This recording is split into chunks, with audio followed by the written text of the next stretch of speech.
और आप सभी मित्र।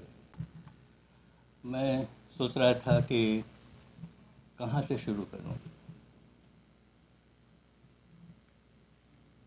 गांधी जी की बात युद्ध के साथ शुरू करना थोड़ा अटपटा लगता है।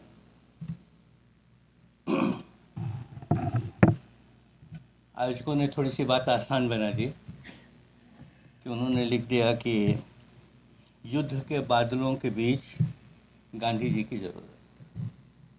तो थोड़ा आसान हो गया मामला। कुछ अहिंसा वहिंसा की बात करके आप निकल जा सकते हैं। लेकिन मैं अभी भी उलझा हुआ हूँ कि बात कहाँ से शुरू की है। विमर्श की भी बात है, संवाद की भी बात है,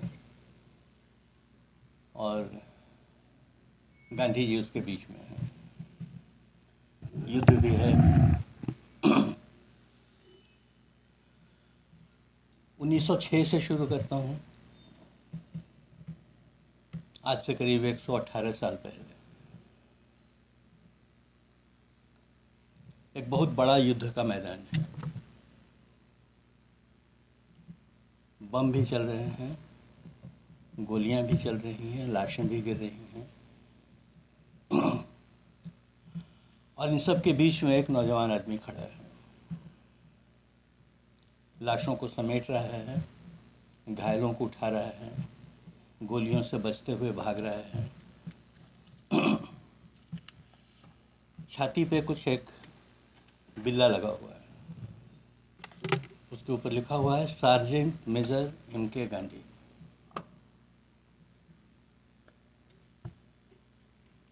इस गांधी से परिचय है हम लोगों का।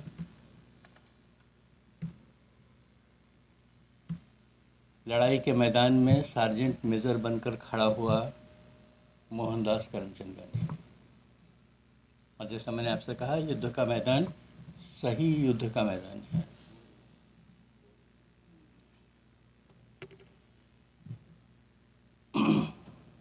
उम्र है 37 साल।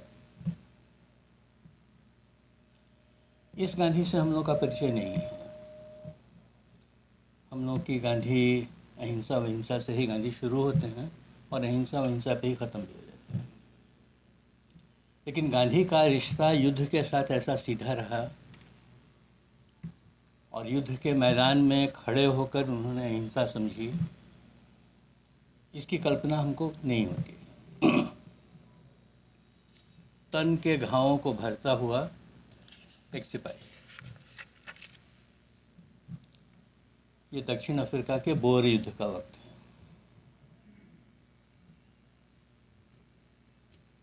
आपको अगर ये गांधी थोड़ा अपरिचित मालूम देता हो, तो मैं यहाँ से 40 साल बाद आपको ले चलता हूँ। ये 1946 और 47 का वक्त है। यहाँ भी एक युद्ध का बड़ा मैदान है। जले हुए घर हैं, मरे हुए लोग हैं, टूटे हुए गांव हैं, बिखरे हुए बस्तियां हैं, और उनके बीच में एक आदमी नंगे पांव भटक रहा है। अभी उम्र है 77 साल की।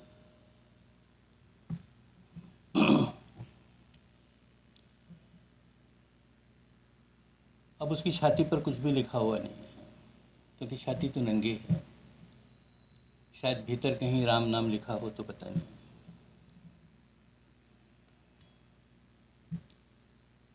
तन के घावों से चलता हुआ, 40 साल के बाद मन के घाव भरता हुआ, ये नोआखली में गांधी है। युद्ध के साथ, हिंसा के साथ, आदमी को आदमी के द्वारा मारने के आयोजन के साथ, इस आदमी के जीवन के 80 सालों में से 60 साल बीते। करीब 80 साल की उम्र में मारा हम लोगों ने उनको। तो उस 80 साल में से 60 साल इसी युद्ध के खिलाफ युद्ध करते हुए बीते।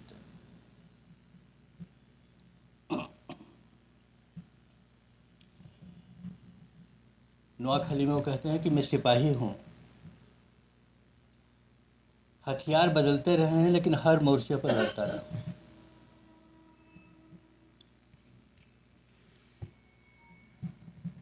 युद्ध के खिलाफ एक अनवरत युद्ध।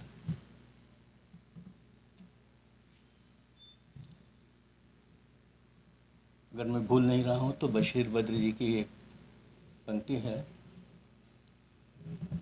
मुझे पतझड़ों की कहानियां न सुना सुना के उदास कर।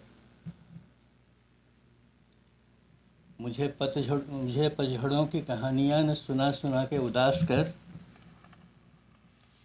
नए हादसों का पता बता, जो गुजर गया वो गुजर गया। हर नए हादसे का मुकाबला करने के लिए सामने खड़े होना, उसमें से गांधी बने। हम लोग बहुत आसान बना देते हैं गांधी को, जब दर्शन वर्शन में अहिंसा, संयम, क्या क्या बातें गांधी की करते हैं। लेकिन ये लड़ने वाला जो गांधी है, जो हर हादसे के साथ जूझ रहा है, उस गांधी की बात अगर समझने की कोशिश करें तो शायद वो संवाद संभव होता है जिस संवाद की बात विभूति जी कह रहे हैं।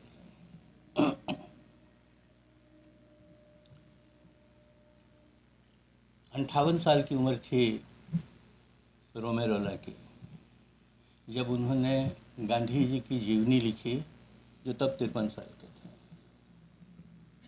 एक ऐसे आदमी की जीवनी लिख रहे थे जिसको वो जानते भी नहीं थे, जिनसे मिले भी नहीं थे, जिनकी भाषा भी नहीं जानते।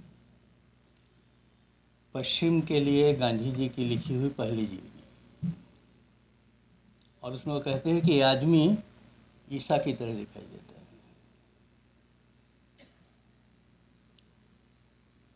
और 80 साल की उम्र में करीब करीब जब गोली लगी, मरे, तो माउंटबेटन ने कहा कि आदमी ईसा और बुद्ध के बराबर रखा जाएगा।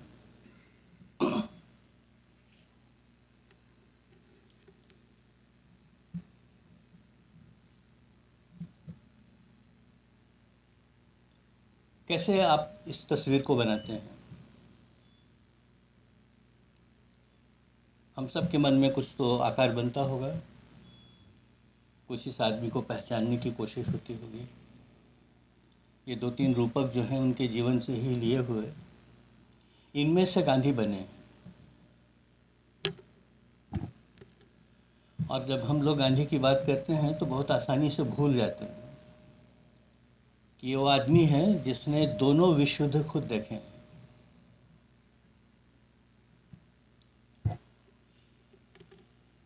ये आदमी है जिसने एटम बम देखा है। ये आदमी है जिसने हिरोशिमा और नागासाकी पर गिरा हुआ बम अपनी आंखों से समझा है। ये आदमी है जिसने दुनिया के क्रूरतम साम्राज्यवाद का मुकाबला किया है। ये आदमी है जिसने खुद देखा है कि यूरोप की ताकतें मिलकर अरब की धरती पर एक इजराइल नाम का राष्ट्र बसा देते हैं। इस आदमी ने हिंसक क्रांतिकारियों के कारनामे देखे हैं। इस आदमी ने वैसी सांप्रदायिक खुरेजी देखी है जैसे इतिहास में हुई नहीं थी। और इस आदमी ने अपने ऊपर अपनी हत्या के लिए 5 बार के हमले देखे।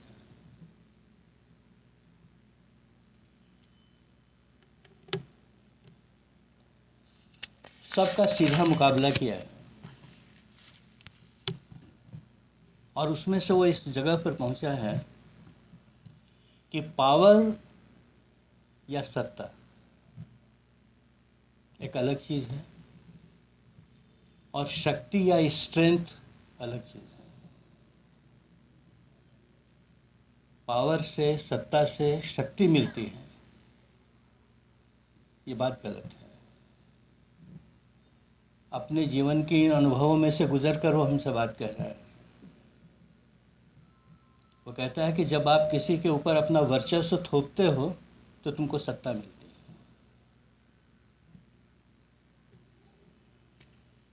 है। जब आपके गुणों का असर सामने वाले पर पड़ता है तो उसमें से स्ट्रेंथ पैदा होती है।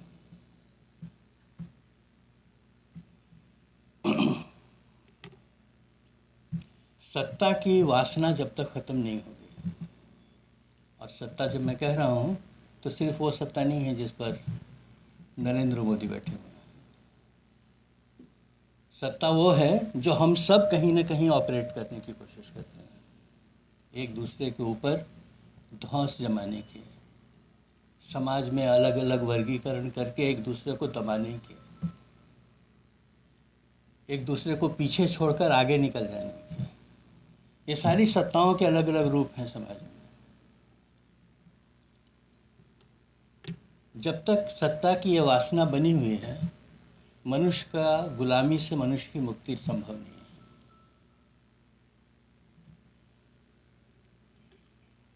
रूप नाम बदलकर वो गुलामी किसी न किसी रूप से सामने आती ही रहती है।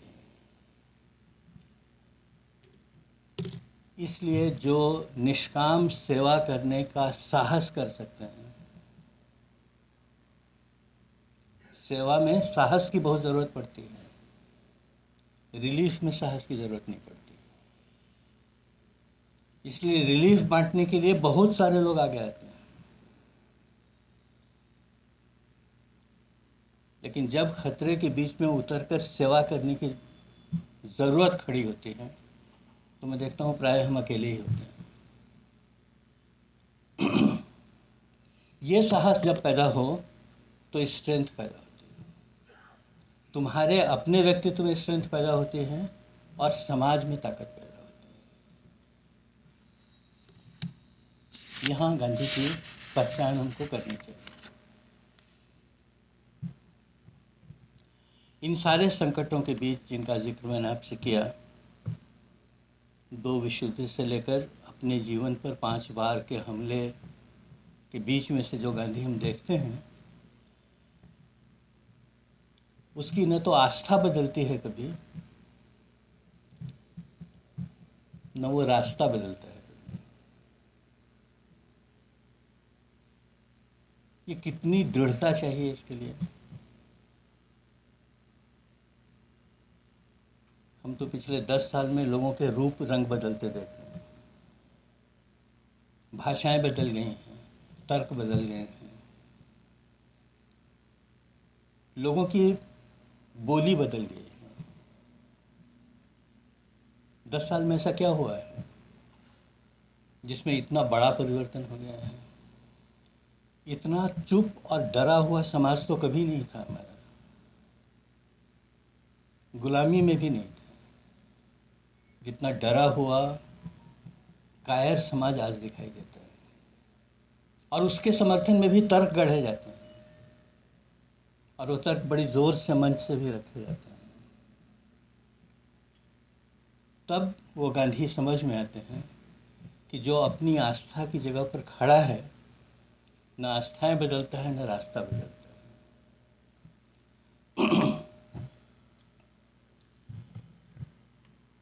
पश्चिम का जो समाज है, खासकर औद्योगिक क्रांति के बाद बना हुआ समाज, जिसने औद्योगिक क्रांति के कारण बहुत सारे नए मूल्य समाज में स्थापित किए, दुनिया की सोच बदल दी, दुनिया के बहुत सारे मानक बदल दिए। उसके बाद पश्चिम के समाज को मिला क्या? तो आइंस्टाइन कहता है कि मैं जिस समाज में रह रहा हूँ, इस समाज के पास एक ही चीज़ है, हर चीज़ का एक ही निराकरण है, युद्ध। किसी भी समस्या का हल करना है तो लड़ाई। पश्चिम ने हथियारों की लड़ाई का चरम भोगा है, चरम देखा है। आइंस्टीन कहता है कि हमारी खोज इसमें से निकलने की है। ये जहाँ आकर हम उलझ गए हैं कि हर चीज़ हमारी युद्ध से ही शुरू होती है, इसीलिए हमारा समाज भयंकर रूप से हिंसक हो गया है। आप जब कभी ये खबर पढ़ते हो कि अचानक स्कूल में पहुंचकर किसी बच्चे ने गोली चला दी, और ये अमेरिका से हर चौथे दिन ये खबर आती है, क्यों ऐसा समाज बन गया?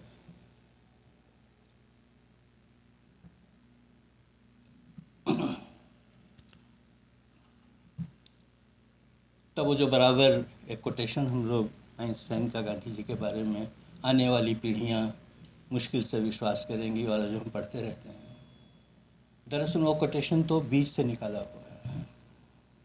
वो पूरा जो उदाहरण है उसको अगर आप शुरू से पढ़ें तो समझ में आता हुआ है कि इसका मुकाबला कैसे करें। अगर गांधी विचार का कोई मतलब है तो सिर्फ इस चक्र में से कैसे बाहर निकलें इसका रास्ता ढूंढना ही गांधी।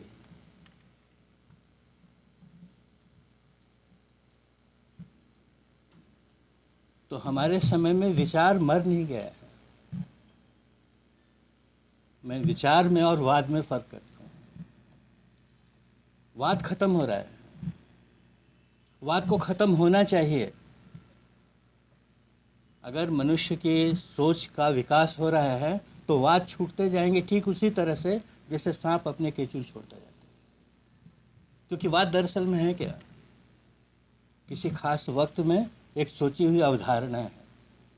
उस अवधारणा को नहीं ढोते रहना है, उस विचार को ढोते रहना है जिसमें से वो अवधारणा निकली थी, समता की, बराबरी की, स्वतंत्रता की। मुझको याद आता है बंगाल में मलिक नंदा में या कहीं कांग्रेस का अधिवेशन था और गांधी जी मंच से बोल रहे थे और सामने से एक जुलूस कुछ लोगों का निकला हुआ था जो नारे लगा रहा था, गांधीवाद का नाश हो, गांधीवाद का नाश हो। तो गांधी जी ने पीछे मुड़कर कहा कि अगर आयोजक लोग मुझको अनुमति दें तो मैं भी इस भीड़ में जाके शामिल होना चाहता हूँ कि गांधीवाद का नाश हो। क्योंकि गांधीवाद जैसी कोई चीज़ है ही नहीं, और अगर है तो बहुत बुरी चीज़ है, इसका नाश ही हो जाना चाहिए। तो गांधी के पास बचा क्या? अगर गांधीवाद का नाश होता है तो दिशा बचती है। वही हम लोगों को समझनी है।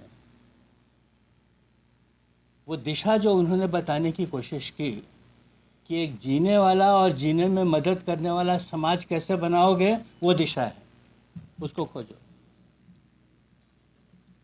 इसलिए विचार कभी ख़त्म नहीं होता है, क्योंकि विचार समय के साथ ही चलता है, या कहूँ कि समय ही विचारों को पैदा करता रहता है। वाद खत्म होते हैं, ख़त्म होने चाहिए, जैसे मैंने आपसे कहा। इसलिए हम लोग सौभाग्य से आज एक ऐसे वक्त में हैं जिसमें से हम सबको एक नए विचार को सोचने की आज़ादी मिली और उस विचार के साथ काम करने की जिम्मेवारी भी मिली। यानी अब कमरे में बैठकर विचार करने वाला, कमरे में बैठकर किताब लिखने वाला आदमी सबसे इर्रेलेवेंट है। रेलेवेंट वही है जो अपने विचार के साथ आगे बढ़ने की कोशिश कर रहा है, समाज के साथ आगे बढ़ने की कोशिश कर रहा है। और जहाँ भी आप देखोगे इस कोशिश में जो लगे हैं, वहाँ हिंसा और अहिंसा का प्रश्न बहुत मिट जाता है। आगे बढ़ने का प्रश्न सबसे बड़ा हो जाता है। तो गांधी को भी अगर आगे बढ़ना है तो उन लोगों के द्वारा ही अब गांधी आगे बढ़ सकते हैं जो ऐसे प्रयोग करने का साहस करते हैं। और जब भी आप लोगों के बीच जाकर ऐसे प्रयोग करने का साहस करोगे और उस सूत्र को ध्यान में रखोगे कि जीने और जीने में सहायक होने वाला समाज बनाना है, तुम्हारे हाथ से वो सारे हथियार छूट जाएंगे जिनसे इंसान की हत्या की जाती है। तब तुम्हारे हाथ में एक ही बात रह जाएगी, तुम्हारा संकल्प और तुम्हारी वो दिशा जिस दिशा में समाज को ले जाना है। यही बात है। बहुत धन्यवाद। अगर आपको लगता है कि हमारा काम बहुजन समाज के लिए महत्वपूर्ण है तो आप हमें आर्थिक सहयोग के लिए सीन दिखाए गए QR कोड स्कैन और फोन पे और गूगल पे और UPI और बैंक अकाउंट में कर सकते हैं। फोन पे, गूगल पे 9250529129, UPI 9250529129 bank account state bank of India AC 104299462008, IFSC code SBIN 00066563। आपका छोटा से छोटा सहयोग समाज और हमें और मजबूत करेगा, जिससे हमें बहुजन पत्रकारिता में और निष्पक्ष बनाने में मजबूत करेगा। जय भीम जय भारत।